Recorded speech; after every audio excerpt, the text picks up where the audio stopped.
Okay, and here is this Secane head unit. It looks pretty good. I have the Apple CarPlay dongle. It comes with this frame right here. It doesn't fit quite exactly good. It needs to be pushed out more from the inside. I broke mine right here trying to push it in and ended up breaking it. I had to use a Dremel tool to get these buttons were getting stuck. They were hitting down here, but you can't even tell that I used the Dremel. I went very, very lightly to take off that excess. I guess their mold's not 100% good, but I mean, this video does not do it justice. This is a 2015 Silverado LT, and I mean, I have all the features that I need. I have I had to get the CarPlay dongle that goes into here. I have rear view camera, rear view camera. Let's see, I have navigation. I mean, the display is just crisp. I really, really like it. It's definitely worth it. I paid a little bit over $300 plus the dongle, about $350 for the whole setup. But the screen is bigger. It's very responsive, and there's a lot of companies out there that sell the retrofitting of CarPlay, and they recode the original units, and you're looking at $1,000 of an expense.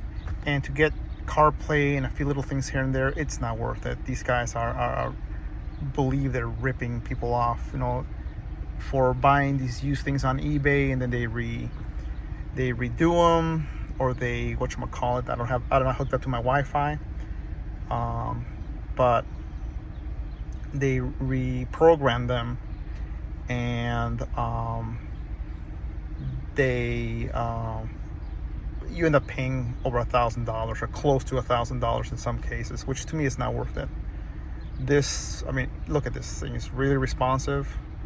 I'm not sponsored by these guys or anything like that. I've wanted something better than the factory stuff since I came out, but $1,000 is too much for a few little add-ons. $300 is not bad. It's not bad. Program the volume controls.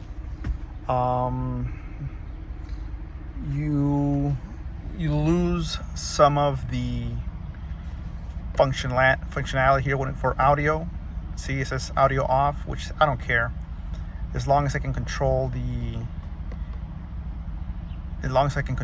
my volume and all those things. It was a little bit of a hassle trying to decipher the connections, how everything goes, but on the end of the cable. And I mean, it's well worth $350 and a little bit of a headache. Oh, plus the pack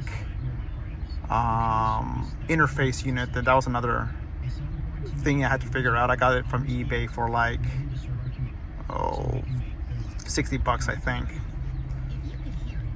So I mean, everything works just fine. I don't even use AM FM radio at all.